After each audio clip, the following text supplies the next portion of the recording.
Kembali lagi bersama Fajar Berkah. Pasti berkah.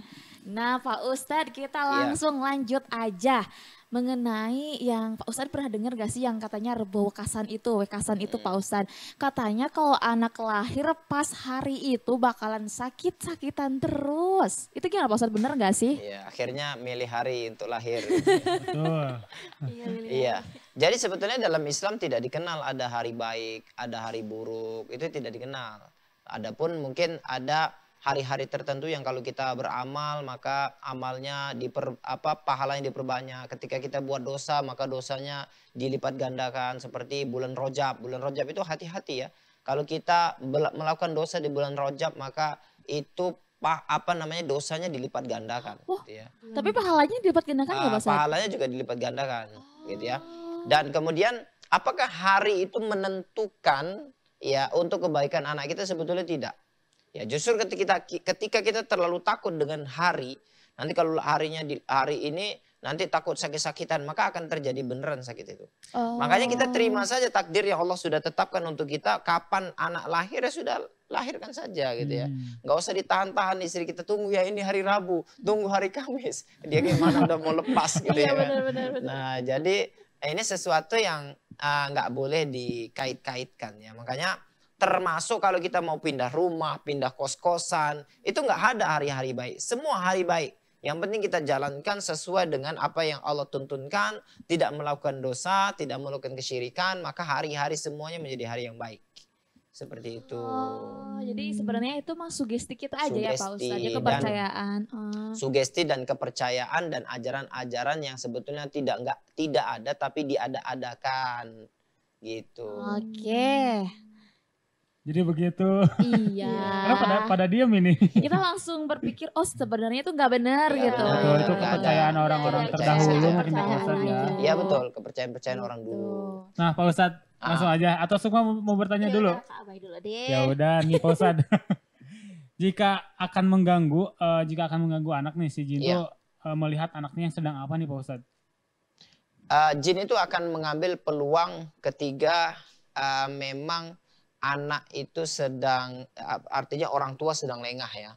Makanya harus ada zikir-zikir perlindungan kepada anak.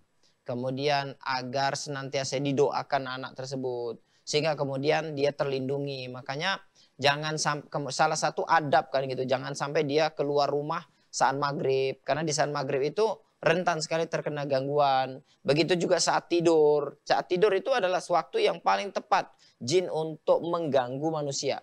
Makanya sebelum tidur dipastikan harus mendoakan anaknya. Sehingga kemudian anaknya ketika tidur maka dia terlindungi daripada pengaruh gangguan jin dan setan. Ya seperti itu. Dan kemudian setan juga paling suka mengganggu di saat anak kita sakit. Ya, kenapa? Karena ketika sakit itu mudah sekali untuk diganggu. Karena lemah fisiknya. Iya betul.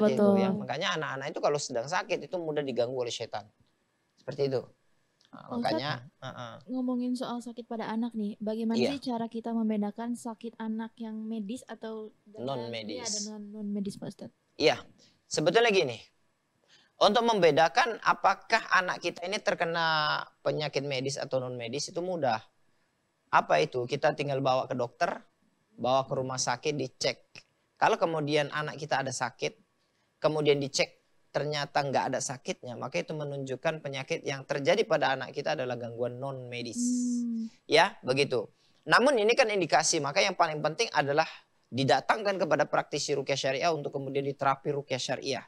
Ya, jika di dalam tubuhnya memang gangguan yang terjadi adalah pengaruh gangguan sihir, pengaruh gangguan jin, pengaruh gangguan non medis, maka insya Allah dengan diterapi ruqyah syariah maka gangguan-gangguan itu akan hilang.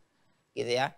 Intinya anak kecil kalau dia gampang sakit ya, maka itu menunjukkan adanya pengaruh indikasi gangguan jin dan sihir. Maka lakukan aja terapi ruqyah syariah yang mandiri seperti membacakan Al-Fatihah, ayat kursi, Al-Ikhlas, Al-Falaq dan An-Nas di anak tersebut. Kemudian anaknya rutin dimandikan dengan air ruqyah yang Anda siapkan air 1 ember. Bacakan Al-Fatihah, ayat kursi, Al-Ikhlas, Al-Falaq dan An-Nas, kemudian dimandikan kepada anak kita.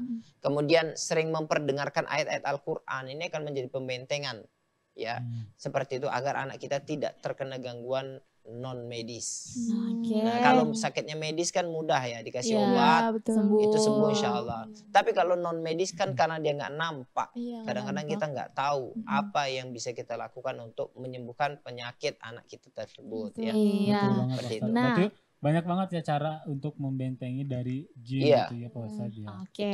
Nah Pak Ustadz aduh ya ampun. Saking pengen cepet nanya ini teh. Pak Ustadz kan katanya kalau misalkan anak teh rewel, gampang nangis. Aduh ini mah namanya gak cocok, katanya harus diganti nama. Iya betul. Salah satunya tuh Pak Ustadz, saya tuh calon korban pas dulu kata orang tua saya mau diganti namanya gara-gara saya tuh rewel terus pas kecil. Itu gimana tuh Pak Ustadz? Iya. Jadi apa namanya ya? Kepercayaan masyarakat hari ini bahwa ketika anak itu sakit-sakitan, itu namanya keberatan nama. Iya betul, keberatan nama. Harus diganti nama gitu ya, seperti itu. Jadi ini antara percaya dan tidak percaya, tapi dalam Islam sebetulnya ada nama-nama itu yang tidak diperbolehkan. Dan kita harus memilih nama-nama yang baik sesuai dengan harapan dan keinginan kita apa. Contohnya kalau kita pengen anak kita tegas, kemudian kuat dalam menjalankan Islam, mungkin bisa dikasih nama Umar gitu ya. Atau kemudian kalau kita pengen anak kita menjadi sosok yang lembut, tapi berwibawa, kan kasih namanya Usman gitu ya. Kalau kita mau anak kita menjadi orang yang paling pemberani, nggak takut apapun, kasih namanya Khalid. Nah, begitu juga ketika anak kita perempuan pengen lembut seperti Ibunda Aisyah, maka kasih nama Aisyah. Karena dalam Islam dikenal nama itu adalah doa. Maka carilah nama yang terbaik sebagai wujud aplikasi doa seorang ibu kepada anaknya. Jadi namamu siapa? Itulah doa ibumu untukmu. Nah, jangan ketika lahir ingatnya. Kalau di kampung saya itu namanya aneh-aneh gitu ya. Lahir ingatnya garam, namanya anaknya garam. Ya ada anaknya namanya bandot gitu ya. Ada kampret gitu ya. Nah ini nggak benar nih dalam Islam. Makanya apakah bisa orang keberatan nama sehingga kemudian dia menjadi sakit-sakitan? Bisa. Bisa aja ya Pak. Para ulama mengatakan jangan kasih nama kepada anak kita sebuah nama yang sangat berat sehingga kemudian itu mengganggu mental dan kejiwaannya sehingga anak itu menjadi sakit-sakitan. Contoh, namanya Abu Ayyub Al-Ansori, itu kan sebagai salah satu panglima perang di zaman ulama dulu gitu ya. Itu orang yang sangat soleh, orang yang paling bertakwa, seorang komandan perang yang sangat dikenal dalam Islam. Kita kasih kepada anak kita ini orang biasa. Yang ilmu pun baca Al-Qur'annya pun masih tak masih terbata-bata. Kita kasih anak kita dengan nama seorang jenderal yang besar. Maka akhirnya itu menjadi nama itu menjadi berat bagi anak kita dipikul sama anak. Sehingga kemudian menjadi anak kita itu akhirnya bukan menjadi baik tapi justru menjadi tidak baik. Nah, makanya sudah kasih nama yang simple, yang singkat, yang kemudian memang tidak terlalu berlebihan.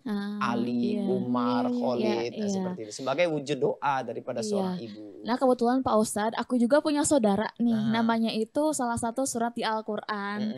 Yang mungkin berat juga. Jadi dia kalau jatuh langsung geningan keseleo gitu. Lagi jalan ada batu langsung keseleo. Jadi semua keberatan nama. Sehari itu bisa keseleo tuh berapa kali. Sampai kayak ke tukang pijet. Di ini lagi.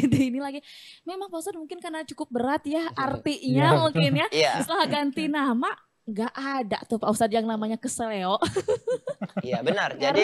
Jadi memang seperti itu karena kan gini, kita kan tahu diri gitu ya. Iya. Nggak mungkin saya berdoa ya Allah jadikan aku raja di Indonesia. Kan nggak mungkin. Gitu ya. Kenapa? Karena kita ini rakyat jelata gitu ya. Kemudian berdoa jadi raja. Itu kan sesuatu cita-cita yang terlalu tinggi. Makanya dalam ilmu motivasi kan gitu juga. Kita harus punya motivasi. Tapi jangan sampai motivasi kita terlalu tinggi. Sehingga kemudian kita tidak punya kepercayaan diri untuk bisa mencapainya. Betul kan? Betul kan? Kita punya cita-cita tinggi. Tapi kita harus tahu bahwa cita-cita itu bisa kita capai insya Allah. Maka kemudian itu akan menjadi motivasi kita untuk terus berjuang untuk mendapatkan apa yang kita jadikan impian. Kalau impian itu terlalu besar sehingga kemudian kita pun nggak yakin akan tercapai, ya sudah. Nah itulah doa tadi. Impian itu kan doa sebetulnya. Iya, betul-betul. Cuman terwujud dalam sebuah impian. Dan itu kemudian akan di alam bawah sadar kita akan terungkap terus menjadi sebuah doa. Jadi jangan pernah kita punya cita-cita tinggi. Pengen menjadi orang yang luar biasa. Pengen menjadi motivator. Macam saya dulu punya cita-cita apa? Saya pengen keliling dunia tanpa uang. Bahkan keliling dunia tanpa uang malah dapat uang. Gitu ya. Nah itu cita-cita saya dulu. Jadi jangan sampai kita punya cita-cita besar. Tapi apa yang kita ucapkan, apa yang kita perbuat itu tidak sesuai. Contohnya, Allah saya ini orang biasa. Nggak mungkin saya bisa mencapai apa yang saya inginkan. Nggak boleh itu. Karena apa yang terlontar dari mulut kita itu menjadi sebuah doa. Saya ini orang nggak berguna, orang semuanya benci sama saya, nggak ada yang mau berkawan dengan saya. Nah, ucapan itu akan menjadi sebuah doa sehingga cita-cita kita yang tinggi itu akan menjadi sebuah kemustahilan. Betul. Nah, makanya ketika kita sudah cita-cita sudah ada, maka ucapan, perbuatan harus disesuaikan sehingga betul-betul tercapai. Gitu. Gitu juga ibu. Kalau kita kan tadi hubungannya dengan doa. Ketika seorang ibu sudah menetapkan nama, berarti itu kan sebuah doa yang dia sampaikan kepada anaknya, maka kemudian anaknya dididiklah supaya bisa mencapai daripada doa dalam sebuah nama tersebut. Gitu. Intinya Pak Ustadz kalau memberikan nama itu yang bagus untuk anak, doanya yang bagus, jangan sampai ngasih nama yang asal-asalan gitu kan, kayak ya adalah kita suka tahu lah nama-nama iseng, bukan iseng sih, unik, salah-salah. Karena nama adalah aplikasi doa. Iya, betul. Aplikasi doa sejak lahir gitu, langsung dikasih sama orang tua, nih kamu harus kayak gini, kayak nama kamu ya kan Pak Ustadz.